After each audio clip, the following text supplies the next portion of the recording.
we'll discuss now Claisen-Smith. Claisen-Smith condensation reaction. Claisen-Smith condensation reaction. Now, what happens in Claisen-Smith? In Claisen-Smith, we will take one aldehyde or carbonyl compound which do not have alpha hydrogen, which do not have alpha hydrogen atom. So alpha hydrogen are acidic that are adjacent to carbonyl carbon which get abstracted in presence of base. So we'll take one aldehyde which do not have and other carbonyl compound. Well, second will be a carbonyl compound which will have alpha hydrogen atom which can be abstracted in presence of base. So let us consider one aldehyde which do not have alpha hydrogen atom. So for that we are considering benzaldehyde. Benzaldehyde C double bond O H. This hydrogen is not alpha hydrogen. It is not having any carbon atom. If here we write CH3, then there is a presence of alpha hydrogen atom. But this hydrogen is directly attached to carbonyl carbon, so this cannot be considered as a alpha hydrogen atom. Now, second molecule, suppose we are taking a carbonyl compound which is having alpha hydrogen atom. So there are two alpha hydrogen atoms and both alpha hydrogen atom are similar in nature. Now this is reacted in presence of base to give dibenzyl acetone. This will give dibenzyl acetone. Two molecule of benzaldehyde will attach on both the side of this CH3 group. So it will give me dibenzyl acetone. Dibenzyl acetone means suppose this is C double bond O. Now this portion is for acetone portion. On both the side there will be repeating structure of benzaldehyde group. So this is a structure of dibenzyl acetone. So now we will discuss mechanism. How this dibenzyl acetone is formed. So mechanism, first there is a presence of base, so I have to take a molecule which react with base to give me anion. So the first step, there will be reaction of NaOH with carbonyl compound which have alpha hydrogen atoms. So this acetone will react with NaOH and this base will abstract the hydrogen atom. Suppose I am writing as a CH2H. This will make a attack onto the this will make attack onto H.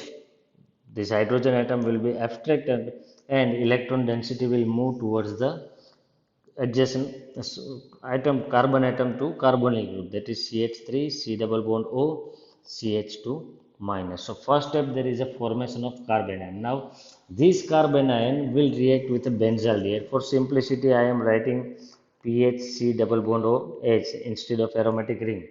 So again this oxygen is electronegative, carbonyl carbon is electropositive, so there will be a nucleophilic attack and oxygen will have a negative charge. So the resultant structure will be CH3 C double bond O CH2 C H O minus and pH.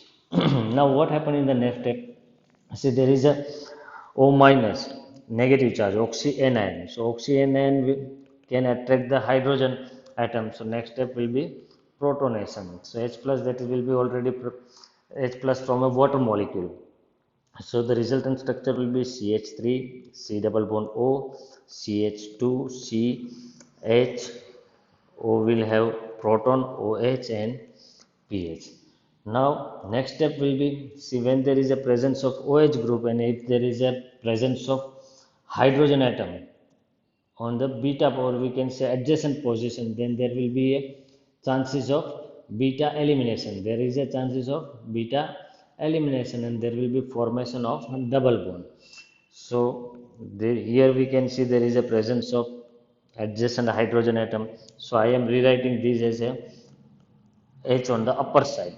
So when I heat it in presence of acid or base, there will be elimination of water molecule and there will be formation of unsaturation, that is CH3 C double bond O CH double bond CH and pH.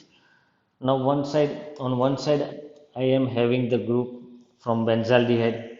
See, there is again one alpha hydrogen atom still present.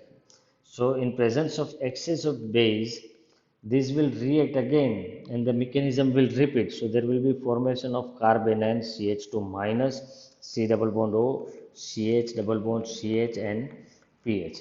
Now what will happen? This will react again in presence of another molecule of benzaldehyde PHC double bond OH. So this carbanion will make a nucleophilic attack onto the carbonyl carbon. There will be formation of oxyanion. So what will be the resultant structures? See, I am rewriting from this side PH, CH, double bond CH, C double bond O, CH2. Now this CH2 is attached to carbonyl carbon having hydrogen atom, oxygen and pH. When oxygen is having a negative charge, it will attract the proton from reaction mixture. There will be formation of OH. On adjacent carbon atoms, I am purposefully writing this hydrogen on the upside. That is one separate hydrogen atom because we know that in next step, when H and hydrogen atom are adjacent to each other and if we add concentrated acid, there can be elimination of water molecules. So these H and OH will get eliminated and there will be formation of our final compound dibenzyl acetone. So this is the portion of acetone and this represent dibenzyl group. So dibenzyl acetone is formed.